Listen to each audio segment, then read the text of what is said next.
Britannia, France और Canada ने Israel के ऊपर और सैंक्शंस लगाने की धमकी दे दी अगर उसने गाजा का लेटेस्ट इंकर्जन खत्म नहीं किया। लेट अली शो यू के इस एपिसोड में आप सबको खुशामदीद। Do like, subscribe and share this content. बात शुरू करते हैं। ब्रिटानिया, फ्रांस और कनाडा की हुकूमतों ने इजराइल को खुली खुली धमकी दे दी है कि गाजा में अपनी बर्बरियत, जहारियत खत्म करो, वरना तैयार हो जाओ और सैंक्शंस के लिए।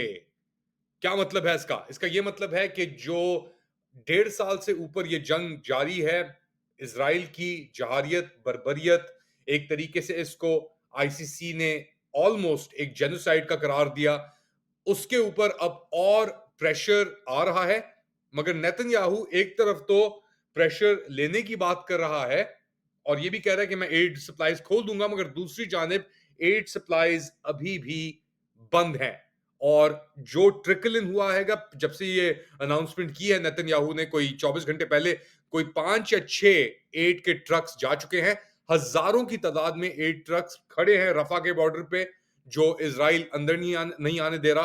तो यही एक बेसिकली टोपी ड्रामा चल रहा है, क्योंकि नेतन्याहू ने कहा कि भाई मुझे प्रेशर आया बाहर से कि आप ये हटाएं, ये एड सप्लाईज को अंदर आने दें। कोई 70-80 दिन होने को आ गए, एड सप्लाईज रुकी हुई हैं, गाजा के अंदर एंटर नहीं हुई, जब इजराइल ने आर्बिट्रेरली हॉस्टेज डील से अपने आप को मकरू कर लिया, कहा कि जी हमें जरूरत नहीं है कि हम कंप्लाई करें किसी भी अमेरिकी डिमांड के साथ। अच्छा, अमेरिका का भी इसके ऊपर बहुत क्लियर एक मौकफ आ रहा है। अमेरिका कह रहा है कि वो चाहता है कि गाजा के अंदर ये जंग जो है इजराइल की, वो बंद हो, वो खत्म हो, लेकिन वो धमकी नहीं दे रहा इजराइल को उस तरीके से जिस तरीके से ब्रिटानिया, फ्रांस और कनाडा ने धमकी दी है। पीर के रोज ये कहा है कि कॉन्क्रीट एक्शन अगर इजराइल ने नहीं लिए दरवाजे खोलने के लिए गाजा के, तो फिर कॉन्क्रीट सैंक्शंस लग जाएंगे गाजा के ऊपर जो जंग चली हुई है। और मकबूजा वेस्ट बैंक के अंदर जो इजराइल ने वहां भी एक जंग छेड़ी हुई है कि खबर के अंदर, इन दोनों के ऊपर एक फौरी तौर के ऊपर इनको अपनी जंग बंदी करनी होगी, इन दोनों जगहों के ऊपर।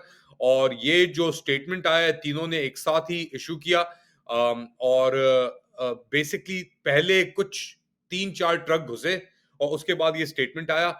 नेतन्याहू कह रहा था कि हाँ मैं सब दरवाजे खोल दिए हैं, अब एड और ट्रक्स हर जगह पे चले जाएंगे, मगर ये हकीकत नहीं थी। नेतन्याहू की अपनी काबीना के अंदर बेन गवीर और स्मोत्रिच जो हैं, बजालिल स्मोत्रिच, उन्होंने भी बड़ी थ्रेट्स मारी हुई हैं, बड़े टोपी ड्रामे किए हुए हैं। वो कह रहे हैं कि जी हम खत्म करके रख देंगे, जो बचे कुछ इजरायली बचे हुए हैं उनको भी निकाल देंगे, फलस्तीनी जो बचे हुए हैं उनको भी निकाल देंगे, गाजा हमारा है। मगर नेतन्याहू ने ये जो कीड़े अंदर घुसाए थे, ये जो रुकावटें खुद ही पैदा की थी अपने इक्तदार में जमे रहने के लिए, अब वो एक पतली गली में आके लग रहा है फंस गए हैं।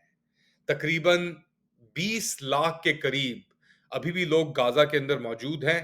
और जो तस्वीरें पिछले 2-2.5 महीने से आ रही हैं, बच्चे एक स्टारवेशन के अंदर, भूख की हालत के अंदर वो बिल्कुल सुकड़ चुके हैं और कुछ खाने के लिए नहीं है। अब ये भी बातें कही जा रही हैं कि बच्चे अंधे हो रहे हैं, उनकी आंखें जो हैं, यानी उनकी नजर वो जा रही है भूख की वजह से।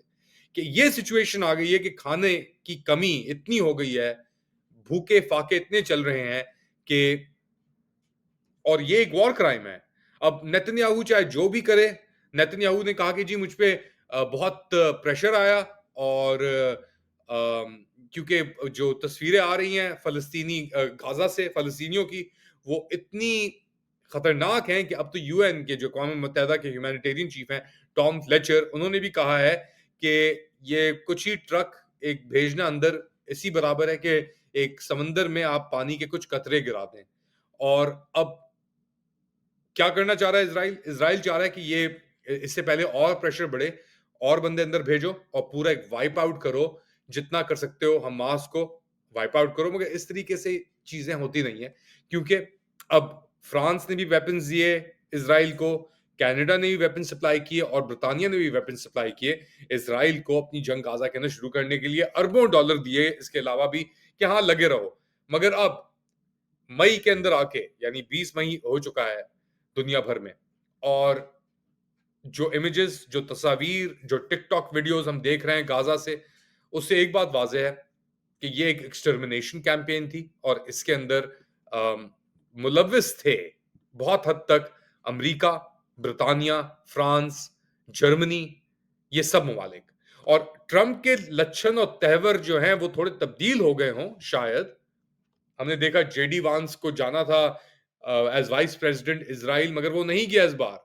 तो ट्रंप और नेतन्याहू के दरमियान डेफिनेटली कुछ चल रहा है, मगर वो ऐसा नहीं चल रहा कि वो जंग बंदी की तरफ सिचुएशन को लेके बढ़े। बातें तो बहुत हैं, मगर क्या कर सकते हैं। और अमेरिका ने बेसिकली, याद रखें, अभी डोनाल्ड ट्रंप आए हुए थे, कोई 4 या 5 ट्रिलियन खरब डॉलर वो लेके गए हैं सऊदी अरब, कतर और मुत्तहदा अरब अमीरात से, मगर वो इजराइल नहीं गए जब उनको जाना था। और वापसी में उन्होंने ये भी कहा कि भाई हमें गाजा के अंदर ह्यूमैनिटेरियन सिचुएशन जो है, ये जो फाके पड़े हुए हैं, ये खत्म होने होंगे। और अब वो कह रहे हैं कि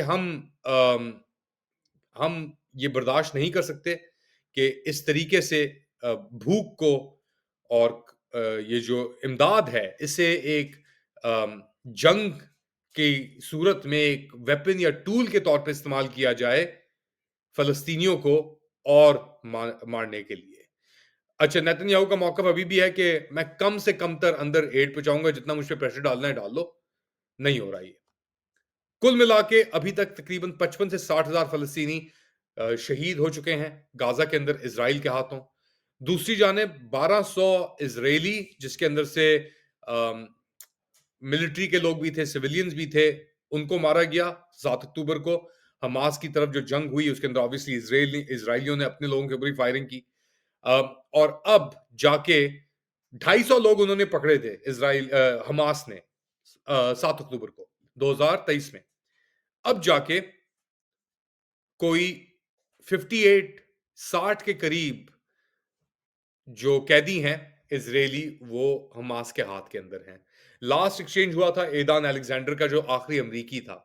अब हमास कह रहा है कि अच्छा हमें 2 महीने की मोहलत दो, कुछ और बातें भी हो रही हैं, बट लग नहीं रहा कि ये चीज इस तरीके से थमेगी, क्योंकि आपके जो नेतन्याहू है उसने, उसको पता है उसकी सर्वाइवल जो है, यानी उसकी सर्वाइवल और उसकी जो अगर ये जंग खत्म होती है वो हटेगा और जेल जाएगा। और उसने वही किया इसराइल के साथ जो हमारे सिपा सालारों ने पाकिस्तान में किया। कंपैरिजन तो बहुत हैं इसराइल और पाकिस्तान के दरमियान। एक और सवाल ये भी बनता है कि जो डेलीगेशन गई हुई थी वहां पे, लोग भेजे थे पाकिस्तानी इस्टेब्लिशमेंट ने इसराइल, उनसे बात करने के लिए, एक इब्राहिम अकॉर्ड, एक नया शायद शमूलियत के लिए, जिसके अंदर अहमद कुरैशी टाइप के लोग भी हैं, जमीन आगा भी गई थी, उसका क्या होगा। तो मैं आपको एक बात बताता हूं आज अंदर की बात, वो प्रोसेस अभी भी जारी है। उस पर खबरें लेके आऊंगा मैं, थोड़ी रिपोर्टिंग चल रही है उसके ऊपर मेरी। बट हाँ, अभी भी पाकिस्तान कोशिश कर रहा है किसी तरीके से इसराइल को कबूल करे, मगर उससे पहले सऊदियों को एक कदम उठाना पड़ेगा, और एमरातीज ने तो उठा लिया है। आप क्या समझते हैं बताएं मुझे कमेंट सेक्शन के अंदर। Do like, subscribe and share this content. अपना ख्याल रखें, अगली बार तक।